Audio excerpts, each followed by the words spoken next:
dans le roman, à propos de l'Iran, on raconte Dracula. En réalité, le problème n'est pas... La chose intéressante n'est pas ce qu'on vient de dire, c'est tout ce qu'on cache. C'est qu'au Moyen-Orient, les États-Unis ne sont pas la solution, ils sont le problème. Qu'est-ce qu'ils ont fait en Iran, les États-Unis? Il y avait un Premier ministre qui a démocratiquement dit un jour, 53, le pétrole, tout va dans les poches des multinationales, il faudrait quand même que ça profite un petit peu à mon peuple aussi. Qu'est-ce que les États-Unis ont fait? Coup d'État renversé. C'était Mossadegh. Voilà, c'était Mossadegh, exactement. Et à la place, on a installé la dictature militaire du Shah d'Iran. La police politique, la SAVAK, a torturé, emprisonné, assassiné des dizaines de milliers de gens. Ça, c'est la démocratie des États-Unis en Iran. Maintenant, on nous dit, oui, mais l'Iran a des armes de destruction massive. On nous a déjà fait le coup, on sait ce que ça vaut, mais on recommence, parce qu'on n'a pas 36 prétextes. Donc, l'Iran des armes pourrait développer l'arme nucléaire.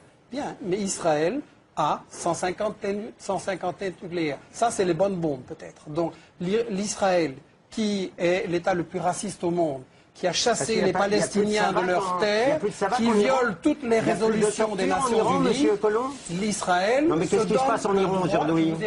Non mais enfin vous dites n'importe quoi. Est-ce que je vous ai interrompu? Vous expliquez qu'il y avait à SAVAK... envers les spectateurs... Non mais enfin...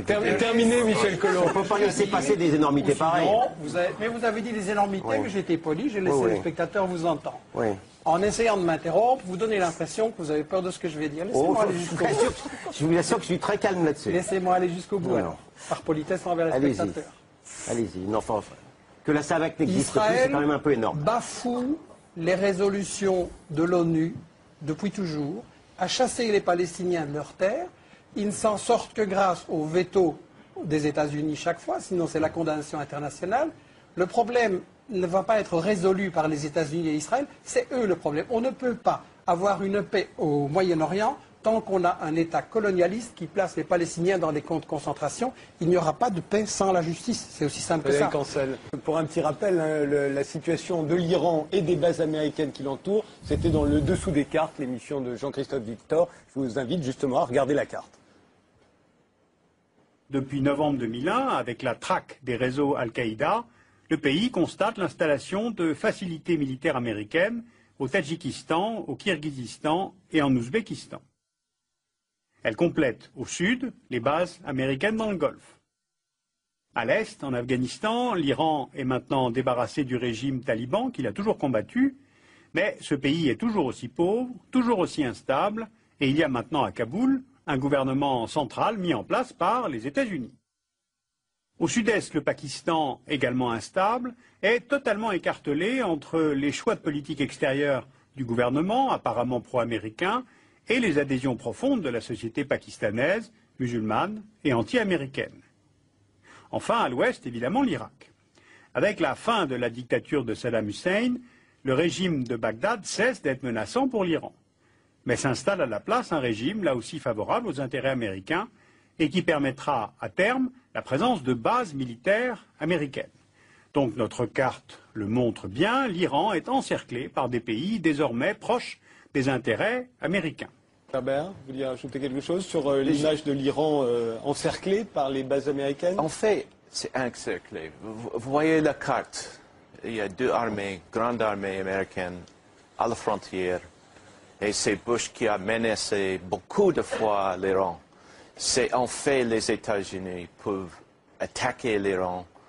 Il y a, comment dirais-je, une paranoïa de la part des Iraniens. Justement, paranoïa de la part des Iraniens qui ferait suite aux menaces nombreuses des Américains. On se souvient que les Américains avaient d'ores et déjà menacé l'Irak avant de l'envahir. On a entendu George Bush avant-hier, dans son discours de sortie, comme on les appelle, reconnaître une erreur. Ce serait d'avoir cru le renseignement en 2003. On va écouter tout de suite George Bush se confessant. The biggest regret of all the presidency has to have been the intelligence failure in Iraq. A lot of people put their reputations on the line and said, the weapons of mass destruction is a reason to remove Saddam Hussein. It wasn't just people in my administration, and that's not a do-over. But I wish the intelligence had been different, I guess. Vous y croyez, George Bush, victime du renseignement américain? Vous avez été chef de la CIA. Il ment 100%. Parce que j'étais chef de renseignement de la CIA. Jusqu'en 1995, vous ne l'étiez plus. Il n'y a pas de renseignement. Ouais. Et il y a un type qui est venu en Jordanie qui a dit, c'est Saddam Hussein qui a détruit tous les armes nucléaires et tout. Il ment. Michel Collomb? Oui, Bush a menti effectivement avant la guerre, pendant la guerre et maintenant aussi. Il prétend qu'il a été trompé par les services de renseignement. En réalité, il y a toute une série de témoignages qui disent qu'ils ont obligé à déposer de faux rapports avec des chantages, avec des pressions, avec des déformations. Bush voulait cette guerre qui avait été décidée depuis longtemps pour contrôler les pétroles et il a obligé les services de renseignement à déposer de faux rapports. Donc, quand on dit que les États-Unis viennent au Moyen-Orient parce qu'on les invite, je ne sais pas si le régime saoudien ou le régime koweïtien a tellement d'indépendance qu'il pourrait décider, tiens, invitons les États-Unis. Soyons sérieux, c'est des marionnettes. Et donc, quand les États-Unis disent « invitez-nous », ben ça se passe. Le problème avec les États-Unis au Moyen-Orient, c'est qu'Israël sert de flic dans la région, sert de gendarme, parce que les États-Unis ont décidé que le pétrole, ça leur appartenait, que le pétrole du Moyen-Orient, ce n'est pas aux peuples arabes pour se développer, pour éliminer la pauvreté, c'est pour les multinationales comme Exxon, qui a fait l'an dernier seulement 40 milliards de dollars de bénéfices. C'est pas assez, donc il faut contrôler le pétrole partout dans le monde entier. Et si on me dit que non, c'est un problème différent au Moyen-Orient, il faut remarquer que les États-Unis veulent contrôler le pétrole partout dans le monde. Chavez, on a essayé de faire un coup d'État et de l'assassiner parce qu'il voulait aussi utiliser l'argent du pétrole pour éliminer la pauvreté. On a essayé le même coup avec Evo Morales en Bolivie. Maintenant, en Afrique, dès qu'on découvre du pétrole, après 5 minutes, les États-Unis sont là et disent « il nous faut une base militaire, on va envoyer la flotte, etc. » Le problème, c'est que les États-Unis ont décidé que le pétrole, ça leur appartient partout dans le monde et qu'ils veulent le contrôler partout. Un, pour les bénéfices énormes que ça rapporte, et deux, comme moyen de chantage, pour faire le chantage sur l'Europe, sur le Japon, sur la Chine, sur l'Inde, sur toutes les autres puissances, pour ainsi les bloquer avec le chantage énergétique. Donc Israël, il sert juste de flic dans cette stratégie-là. Il est très généreux parce qu'en réalité, les États-Unis ont essayé d'empêcher l'approvisionnement de la Chine en pétrole et en gaz et de contrôler le pétrole et le gaz de la mer Caspienne et de l'Asie centrale. Et donc, contre la domination des États-Unis sur le pétrole dans le monde entier, parce que ce ne sont pas des guerres de religion, ce sont des guerres économiques, ce sont des guerres pour le fric, il faut le dire. Contre cette domination, il y a maintenant en Asie un phénomène nouveau et important, c'est que la Russie, la Chine et une série de républiques d'Asie centrale se sont unies dans l'organisation de la coopération de Shanghai, qui est un phénomène très très important, avec l'Inde, l'Iran, etc., le Pakistan, je crois, comme observateurs. C'est-à-dire que l'Asie en a marre que les États-Unis prétendent dominer partout où ils sont et prétendent dire ce qu'ils doivent faire. L'Asie veut se développer de façon autonome et par une façon indépendante des États-Unis. Alors, les États-Unis veulent, je l'ai dit et je le maintiens, contrôler le pétrole partout où il est dans le monde pour gagner de l'argent et pour tenir le robinet du pétrole par rapport à toutes les autres grandes puissances. Là, on est dans une représentation. Et vous le trouvez dans des textes des États-Unis. Il faut lire les revues militaires. Là, maintenant, il y a les choses qu'on dit à la télévision. Mais en réalité, quand vous lisez les revues militaires stratégiques des États-Unis ou les trucs du Wall Street Journal, etc., ils disent bien « nous devons contrôler le pétrole nous-mêmes oui, ». Et ici, on est dans une représentation de télévision et on m'a accusé d'être anti-israélien et que je calomniais Israël et que je les porterais comme je m'attendais, parce que je sais que vous êtes dans un lobby israélien. Je vais vous prendre une petite déclaration de David Ben Gurion, certainement une source que vous allez respecter, qui disait, donc c'est le fondateur de l'État d'Israël en 1948, qui disait « Si j'étais un leader arabe, je ne signerais jamais un accord avec Israël, c'est normal, nous avons pris leur pays, ils ne voient qu'une seule chose, nous sommes venus et nous avons volé leurs terres, pourquoi devraient-ils accepter cela ?» Ça, c'est la réalité de ce que pensent les dirigeants d'Israël. Et ici, on est juste dans un show pour la télévision. Est-ce que les choses vont changer avec Obama? Je pense qu'il faut être nuancé et qu'il y a un aspect positif. Moi, je reçois énormément de questions sur mon site internet. Obama suscite beaucoup d'espoir. Et l'aspect positif, je pense, c'est que ça n'est pas du tout sans valeur qu'aux États-Unis, avec toute leur histoire raciste, un noir ait été élu à la présidence. C'est une avancée, c'est important. Aussi positif, Obama a été élu parce qu'il a proposé un changement, il est apparu en tout cas comme refusant Bush et le militarisme et la guerre et tout ça. Donc ça, je trouve extrêmement positif. Le problème, c'est que avant que les gens votent pour Obama, Wall Street avait voté pour Obama. C'est-à-dire que vous savez qu'aux États-Unis, les multinationales mettent de l'argent sur les candidats régulièrement. Pour être élu président des États-Unis, il faut recevoir des centaines de millions de dollars. La campagne électorale coûte horriblement cher. Ce n'est pas vraiment démocratique d'ailleurs comme système politique. Et il faut se demander à qui les multinationales ont donné le plus d'argent. Pas à McCain, pas à Clinton, à Obama.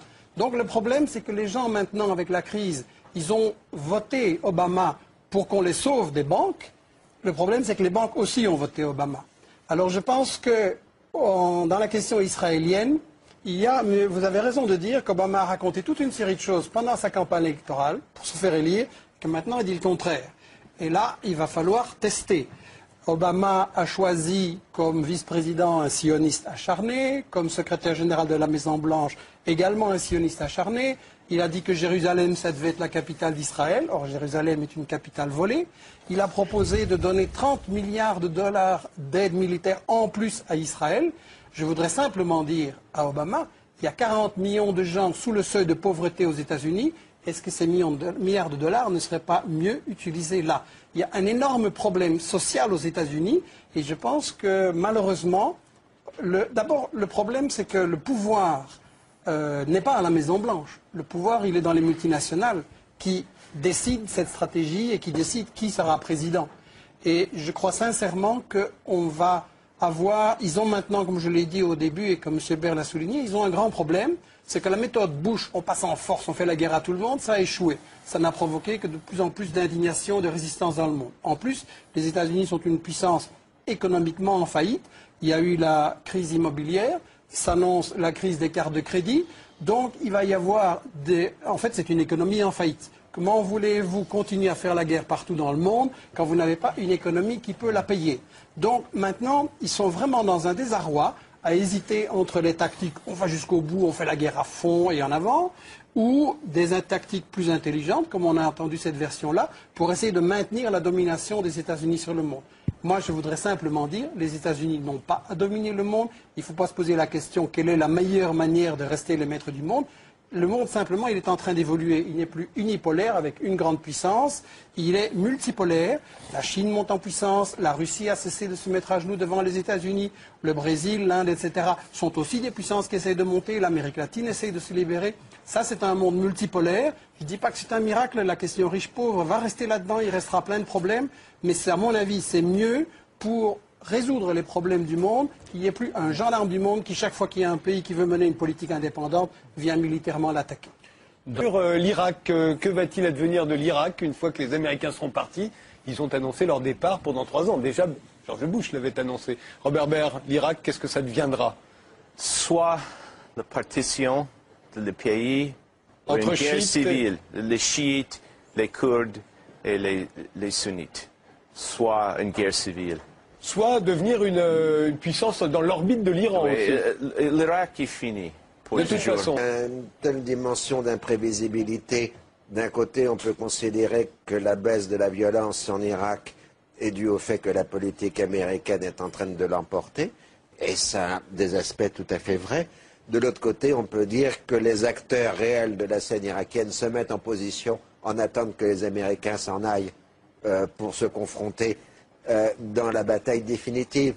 Ce qui est quand même marquant dans l'histoire longue de l'Irak au XXe siècle, c'est qu'il a existé des forces centralisatrices qui ont imposé au reste du pays leur domination. Et apparemment, quand même, il est en train de se reconstituer maintenant une force centralisatrice en Irak. Alors, probablement les Kurdes en seront victimes à moyen terme, surtout que les voisins turcs et iraniens ne demandent que ça, c'est qu'on arrête l'autonomie kurde. Et on peut penser aussi qu'un pouvoir chiite, mais relativement indépendant de l'Iran, peut se mettre en place en Irak. Avec, je pense, dans les prochaines années, l'avènement, mais là ce n'est qu'un pronostic géopolitique d'un Kurdistan non plus seulement autonome mais indépendant, avec sans aucun doute des heurts extrêmement graves et violents qui ont déjà commencé d'ailleurs avec la Turquie mais également l'Iran, surtout la Turquie, mais je pense qu'on néglige la puissance revendicatrice et nationaliste des Kurdes qui sont plusieurs millions en Irak, qui sont une trentaine de millions dans le monde entier étalés sur 5 pays différents et je pense réellement qu'on verra l'avènement de cette indépendance kurde. Michel Collomb, sur l'Irak elle-même Écoutez, quand je suis allé, au moment où Bush a commencé à menacer l'Irak en 2002, j'ai présidé une mission internationale qui a séjourné en Irak pendant 2 semaines. Tout le monde sentait que la guerre allait arriver. Et j'ai eu l'occasion de discuter avec beaucoup de gens, aussi bien des gens pour Saddam Hussein, parce que c'était une partie importante de la population, que des gens qui étaient contre lui. Et des deux côtés, on m'a dit, les Américains, puisqu'ils disent les Américains pour désigner les États-Unis, les Américains, ils peuvent entrer, mais ils ne sauront jamais comment sortir. Et je pense que ça illustre qu'en réalité, les problèmes, on a posé ce soir, on a beaucoup discuté sur beaucoup de problèmes tactiques et stratégiques, qu'est-ce qu'il faut faire. On a chanté les louanges d'Israël. J'aurais aimé qu'un Palestinien puisse venir apporter, rétablir la vérité historique par rapport à tout ça. Mais je pense qu'on reste toujours, on essaye de cacher qu'il s'agit de guerre économique. On nous dit, ah, c'est pour la démocratie, c'est contre les armes de destruction massive, etc. Je regrette. Mais la démocratie, quand vous tomber sur un gouvernement élu démocratiquement, mais qui ne se met pas à genoux devant les États-Unis et devant Israël, qu'est-ce que vous faites ? Vous le renversez et même vous l'assassinez. Vous l'avez fait au Congo en assassinant Lumumba, en remplaçant par Mobutu. Les États-Unis, etc.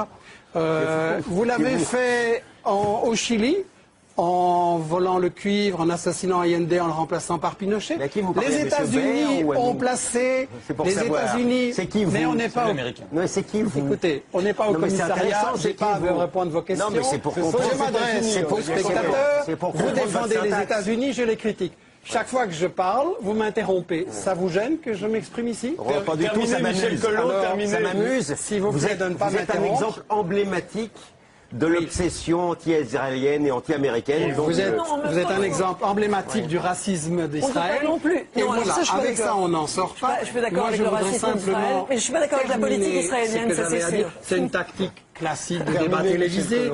On jette une peau de banane pour que l'autre ne puisse pas aller jusqu'au bout. Vous le faites vous-même très bien. Qu'on ne puisse pas aller jusqu'au bout et que les gens ne puissent pas entendre ce que j'ai à dire. Je voudrais simplement dire que vous avez éliminé une série de gouvernements démocratiquement élus parce qu'ils ne vous plaisaient pas et qu'ils ne se mettaient pas à genoux devant vous. Dans chaque pays d'Amérique latine, vous avez fait un coup d'État militaire dans chaque pays d'Amérique latine. Et au Moyen-Orient, excusez-moi, mais vos modèles, c'est l'Arabie Saoudite, le Koweït et des régimes pareils. Parlons-en alors de votre obsession de la démocratie. Je pense simplement en matière de conclusion que si on cesse d'intervenir en tant que grande puissance en disant le pétrole est à nous, le Moyen-Orient c'est à nous à décider ce qui s'y passe, les problèmes pourront progressivement se résoudre. Le malheur de l'Irak, c'est que la stratégie a été d'abord d'envahir de façon assez stupide, comme Bush qui n'avait pas pensé à ce qui allait se passer après, et ensuite, quand ils se sont rendus compte que ça ne marchait pas, ils ont dit délibérément, on pouvait le lire dans les revues militaires des États-Unis, il nous faut diviser l'Irak en 3, comme on l'a fait en Yougoslavie, provoquer une guerre civile entre les gens, et ça va être la manière de maintenir notre domination sur la région. Mais ça c'est inacceptable.